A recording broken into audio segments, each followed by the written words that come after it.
I'm Debbie Talbert Duggar, the author of Writing Solo. Thanks for joining me for this first solo chat of the new year. And what better way to start off the year than with a conversation with the empress of positivity herself, MommaD.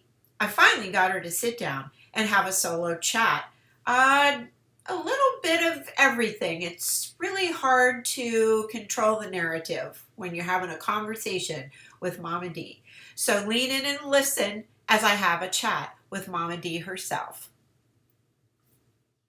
MommaD, thanks for joining me finally. Now, how do I get that off the screen? Get one. There's something this being recorded by the host, and That's okay. You're all right. No one sees it. Oh, no okay, one sees got it. it. Got it. Okay, I was like, what the hell? That's a great open. I couldn't have had it. So let's try it again. MommaD, thanks for joining me. How you doing, girl? I'm doing fabulous. Happy New Year. And I have to let the viewers know that, first of all, MommaD is like trying to catch lightning in a bottle to do this chat with me. And finally, I nailed her down on New Year's Eve. How epic is that? It's amazing. I'm so happy. Well, I want to talk about things coming up, but when I originally started these solo chats and I thought of you, it was right when you had finished the suffragist ride for Alyssa's group. And I wanted to talk to you about group rides. So maybe we could start with that because I want to admit that I'm terrified of group rides. Well, what's interesting about it, I had led groups throughout New Mexico before. So it wasn't new to me that way, just that I'd never taken women all the way across the country like that. But the thing is, what's cool about this is that I was honored to be chosen to do that. Right. So I take pride in when somebody is going to think enough of me to do something like that, I'm going to take it wholeheartedly. So it was a whole different context of if I was writing by myself. Right. I took it as these women, could be a once in a lifetime thing for these women. And I wanted to make sure it was going to be the most fun they can have, get there safe. Every day was a new experience. And since that ride has been over, what's been so cool about it is the fact is that each one of the women that rode with me, we're going to be lifelong friends now. Right. Yeah. But yes, it wasn't like I don't know if for me to just go on across, because I've done group rides. I've done in Brazil and I've done it in Morocco. I've done rides that I was actually sponsored to be able to do. It's basically, I also noticed that when the ride leaders are good, the trip is absolutely amazing. And also the ride leaders I was honored to ride with, they're very good. Okay. So they're very good riders. So when you, that's what I wanted to do. I wanted to also be not just a ride leader, but also educate them, not just about what they're doing when they're riding, but also the food they might be eating, to hydrate, to stretch, all these different things. So I kind of incorporated all my lifestyle into the ride. So it wasn't like me riding on a ride. It was me really wanted to do this. Well, these women, when they got finished, they would be like, oh, hell yeah. And that's what it was like. Literally, my group was called the D Cups. The D Cups. Because of MommaD. I got it.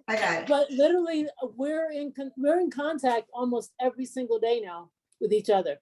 Good. I also became good friends with Karen Davidson and Chris Simmons. They rode with me a couple of days. So, like I said, this ride to me was something that I took upon myself to do because I wanted to make sure these women had the most fun they possibly could. Plus, they can come away with something. And because when I've done rides with good riders, like ride leaders, I came away a better rider because I'd get behind them and I love riding with really good riders. I love that because you can ride behind them, you imitate what they do. And I think that in a way they were doing a lot of that with me. They saw how I was adjusting to different situations. When we went on gravel and they'd never been on gravel before, these women rocked it. freaking rocked it, girl. I was so happy. I'm getting chills right now. I was so happy because I kind of took myself as the responsibility to be able to get up every single morning and know that these women were going to be taken care of and to come out shining on the other side. So most of the women on that ride were experienced then. They were experienced, but sometimes not in so many different things. So, I mean, because I think when I was on that ride, I realized that, yeah, they'd ridden before, but certain things they'd never really done before. Okay. So it even made them grow as riders even more, because once you get thrown into gravel for miles upon end and you've never really done that before, and you're able to relax. What's so cool about it, they were able to relax because I didn't panic. You when you have somebody that can lead by example, and then you come out on the other side and say, I can do that. I can do that. And so, yeah, so you had experienced riders, but we have so many different things that we might be experienced in, but there are certain things that we still might not have come across that we do on a ride like this and realize I'm even better than I was when I started. Right. Oh, absolutely. Every time I take off on a long distance trip, I learn something about my bike, myself, and my capabilities, you know, and you have to honor that. And packing too. And packing. It's amazing because I have been, and you and I both have ridden a lot, but the thing is, when you can continue to learn, that's what makes it fun, because you're not going to ever go out and say, I got all the answers. I do this. No, I mean, you do that, and that might be the last time you get on your bike, because right. I mean, I tell people, I said, there's confidence. Confidence is one thing, but never be cocky, never be arrogant, because people always say, it's like, no, you respect your machine, you respect Mother Nature, because you're never going to beat Mother Nature. I'm sorry. I mean, you have to respect every time I pray every time I get on that bike, and when I put that kickstand down, I thank God for me to get to where I got to. Yeah, same here. But I don't know. I honestly, the first real group ride I've done was up at Woodstock when we rode that day. And but I had no qualms about that because, well, first of all, Ellie was leading us. Rhonda Brown was in front of me, and I had Dee behind me. So what could go wrong? But I guess there's the danger of getting inexperienced riders in a group, and that would be my fear. But I think deep down inside, I'm just a lone wolf, and that's what, you know, that's the way I like to ride. But I did meet Rhonda and another friend up in Georgia last month for our turkey ride, and I so enjoyed riding with those two women that I want to do more of that. But I want to be cautious, I guess, to align myself with experienced riders. Yeah, that is. I mean, I have ridden in groups when I'm like, oh hell no. Because you sometimes, like, there's a group of people that once in a while ride in Albuquerque here, and a lot of them are really good riders, but once in a while you get somebody to infiltrate the group, and it was right in front of me, and I was on the right, and it was two up, and they were busy looking around and talking and not hitting the turns, and I'm like, I'm sitting back and like, this is not good. Because now I'm concerned about that. I'm not even enjoying my ride. So yeah, you always have that, but you know, as a rider, that's really, if you're good already, if you're experienced, you'll know someone who isn't. Because I've been on a group ride before too, that I know this. I mean, when you start, the whole thing is when you get somebody that they're hitting a brick constantly, you can tell they're scared. You can tell their body language is scared. I just have, because the police always say, stay out of the left lane. So I just had to pass her in our lane just to get by her, because I felt like my life was in danger. So you're going to get that once in a while, but you'll know enough to alleviate that by trying to just either get around them or give them plenty of space. But I've been blessed that most of the people that I've ridden with are really, really good. But once in a while, if you get a big group, and also we were up front, but in the back, you don't know. You don't know, because when you're going to ride with 600 women, and somebody says, "Well, this is my first my first group ride ever, like, and never ridden a motorcycle." That's not good. You need to get a little bit more experience to that you need to, and there's nothing wrong with that. None of us started out where we are now. Like I tell people, I said, don't ever think that if somebody's been riding for half their life or whatever, and all these miles, that it's okay to be new. But the thing is, but even if you're not new, you're still learning. I don't care. Yeah. If you've been riding because I've been riding for 50 years, not me, but you know what I'm saying? But still, you gotta, if you ride in there's always something new that's going to come across your path out there too. Yeah. And it could be, and you just. Well, I was fortunate when I first started riding, I was riding with a group. The group will go unnamed because it was highly unusual for me to be with that group. But I can tell you, I learned a lot of good habits and I learned a lot of bad habits as a new rider. But I can tell you what, they would put me in the middle of the group and head out, and it was do or die. I felt like, you know, and I learned to ride long, ride hard, and ride through every kind of weather. And I look back on that now, and I'm grateful for that. I was too stupid and green at the time to know, but I learned. And it's also where I got my love of just long distance riding, you know. So in terms of the trip itself, I know it had to be scaled down from what Alyssa originally intended, which was too bad. You know, COVID ruined that whole celebration of the women's suffrage. I had planned to do the ride from Florida to Washington and be in Washington, but then that got canceled. So in looking at that whole trip, other than the relationships, what was the highlight of the trip? The highlight, there were just so many good different things. I think the highlight was actually just pulling in and finishing the ride, and literally just that to me, because there were so many different things across the country. I mean, there was, you know, South Dakota when we went through seeing that beautiful statue. There is, of course, Yellowstone, the Badlands, but I think the biggest thing was when we got in, and it was just that whole thing that we finished this together, right? And pulling in to that last stop was just, words cannot express how amazing that was to me. Was the absolute best that we were able to do. I mean, because think about it, that's 3 weeks on the road. And yeah, that was a long time. I've gone cross country 4 times now, and I don't think I've spent 3 weeks all 4 times. Together, you know, together. I mean, I've done it at a leisurely pace, 11, 12 days from where I am in Central Florida up to Seattle, Washington. And it was leisurely to me. So 3 weeks is a long time to spend on the road.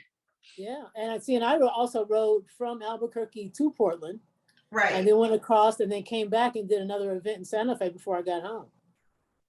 So, amazing. but like I said, when I got done, I was just thinking, yeah, like I said, the biggest thing for me was to get these women across the country safe, and to leave a little bit of myself in each one of them, and vice versa. Because they've all given me something too that I'm going to take away that with me too. But I think that was the biggest thing, was to get them there safe, and to know that they were like this the same way they were when they left. Right. That same excitement, and even more so. Yeah, and I don't know about you, but I finish a long ride like that, and my first reaction is, thank you, God, for safe travel. And next is, what's next? What's next? Excuse me, well, with me, now that I'm just doing events, I usually know what's my next thing now. I don't want to just randomly ride anymore. Those days I've done that already. I just know that I'm here for a bigger purpose now. So what I'm doing is going to really focus on, when I do take a ride, it's going to be going to a place to make a difference and take the long way home.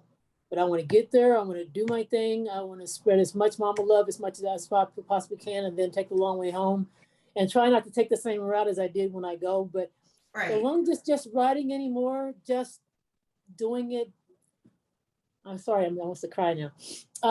It just doesn't, I've done it so much, and I write for a different reason now, because that's what's so cool about what we do, is when you start writing, you're writing for a different, I was writing then because that was the only time that I felt that I was happy, was when I was in a saddle. Not when I got off the bike, but when I was in a saddle.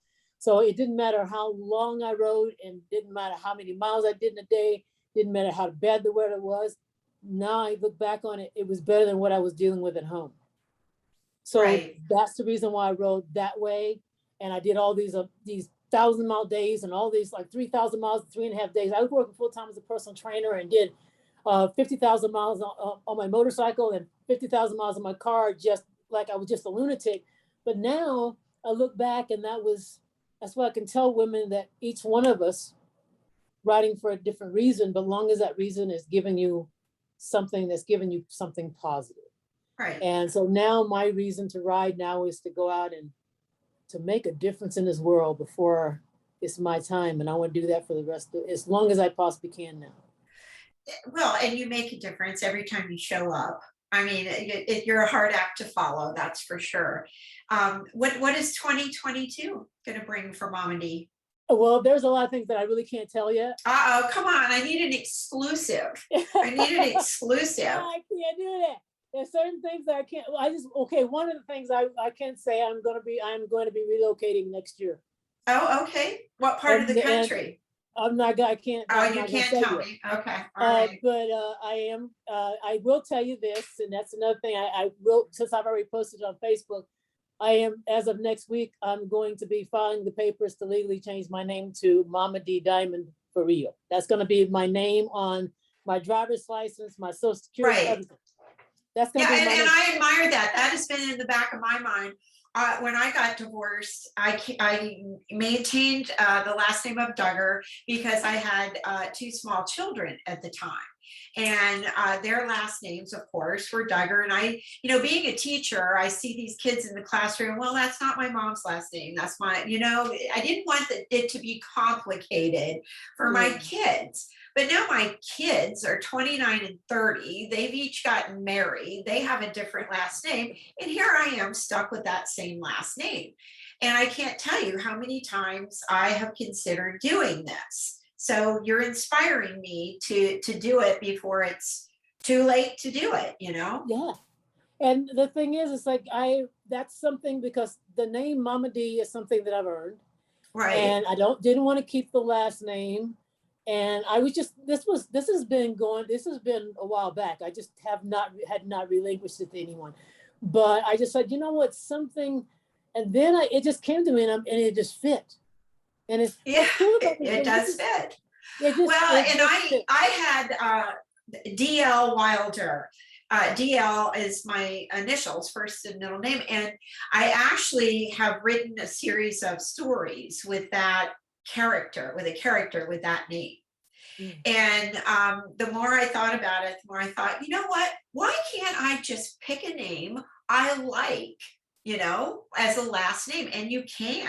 The judge doesn't care. You just walk in and say, here's who I am now. Here's who I'd like to be. I've got a couple married names that I keep dragging along with me. And I think 2022 might just be the year to make those changes and step out and say, woman reborn, right? It's what we are. We are women reborn when you decide, I no longer fit that name. I would like this one, please. Yes. Yeah, I just thought about it. I said, you know what? Because it's been over 5 years now. And I said, you know what? I didn't want to use my maiden name. I didn't want to use my name I was given when I was born, because I really consider that as my slave name. I wanted to move into something that I have earned, a place that I can go that is for me and not because somebody else wants me. It's time for me, because we don't get a duel. No, we don't. This is no dress rehearsal. It's the real deal. I agree with you. And I don't know about you, but I'm not getting any younger. And I have dragged these 2 names around with me forever, seems like. So that's a good plan. Hey, I want to talk a little bit about that Pan American that you rode. How was that? Oh my God, I enjoyed it because, the first time, well, see, the thing is, I didn't realize, because these motorcycles nowadays, they have so much computerized stuff on it that you're like, I just want to get on the motorcycle and ride it. But the thing is, I didn't realize that they had the wherewithal to soften the impact. Oh yeah, And I yeah. I must have had it on stiff, because girl, I would hit bumps and I'm like, this is not good. This is not good. And then all of a sudden, I start fiddling around with it and found out, oh, you can change. As soon as I did that, it was like a whole different beast. It was to the point I started whipping that thing around and I started doing all this stuff with it. And I'm thinking, I can do it. I mean, like I said, you can customize it to what how you ride. And I am going to, when I'm going to be on one next year, but I want to get the highway pegs because I want to be riding this thing across the country. I want to be doing all my workshops and doing all across the country, but I'm gonna need somewhere to at least straighten my legs. I would never ride with highway pegs and just stick my legs out. I don't ride like that. No, but they serve a purpose. They serve a purpose. I need to stretch my knees out once in a while, because, and that's just enough to loosen them up. But yet I don't ride because I need to have my everything's under controls. So in other words, I'm not going to be, because that's another thing people do not realize. When you're out in the middle of nowhere and you're thinking there's nothing happening, all of a sudden a wild turkey or a coyote runs right down in front of you. So you have to always be aware of things and have your body ready, because as soon as you start zoning out is when something's going to happen. But I enjoyed it. And the more I rode it, the more because you know how it is when you first get on a motorcycle, you're like, okay, you just kind of you're not one yet. And then all of a sudden, when I figured, okay, I can actually cushion I don't have to feel every single bump and then I started just I took it, before I took it back to LA, I took it through Death Valley. I took it off road. I took it it was like a 60-mile gravel road. I just wanted to play. And when I got back, and I was just like, and I like the versatility of it. I like the fact that, yeah, you can take it across country, but yeah, when you want to take it off road, it whips around. It was very agile. Yeah. Well, in fact, on Monday, I'm doing a solo chat with Whitney Misa, who did the Iron Butt 8 days, 48 states, 48 states. And that's what she wrote. I was intimidated by the height of it. I haven't rode one yet, but it's my goal this year to take a adventure bike ride in Eastern Europe. That's my goal, my destination, something different I want to try. So I think Harley Davidson is obviously wise in promoting that type of motorcycle to I want to say a younger crowd, but I'm intrigued by it too, and I'm certainly not part of that younger crowd, but it looked pretty cool and I would like to try it. So hopefully that's on the horizon for me to do too. Now, how is it traveling cross country? I mean, in other countries now, have they opened up more? Well, no, I'm still waiting. I had this trip planned for March of 2020. And yeah, fortunately, I didn't lose any money. I was able to get what deposit I had made back, and I hadn't chosen the flight yet. So I wasn't out of that when COVID hit. So I'm just waiting. I stay in touch with Egley. You know Egley. She's over in Europe. She's an adventure writer. Yeah. Okay. I always watch what she's doing. And although she's moving around, I've also heard her mention that a lot of borders have closed again, just in the last week with the, new strain. I really think this kind of virus, this kind of plague, is always going to be a factor from this point forward. At some, I've been fully vaccinated and boosted, and knock on wood, I have stayed healthy. I've been in a public school classroom teaching where I've been surrounded by sick children, and I've still stayed healthy. But yeah, travel restrictions are a concern. So I keep planning. One of these days I'll be able to do it. And I just talked to Maura Zinn, and she suggested that I do the BMW course that on adventure writing. And I'm thinking I might start with that. So, you know, I always like learning. I love learning. And like you said, every time I take off on a trip, I learn something new about.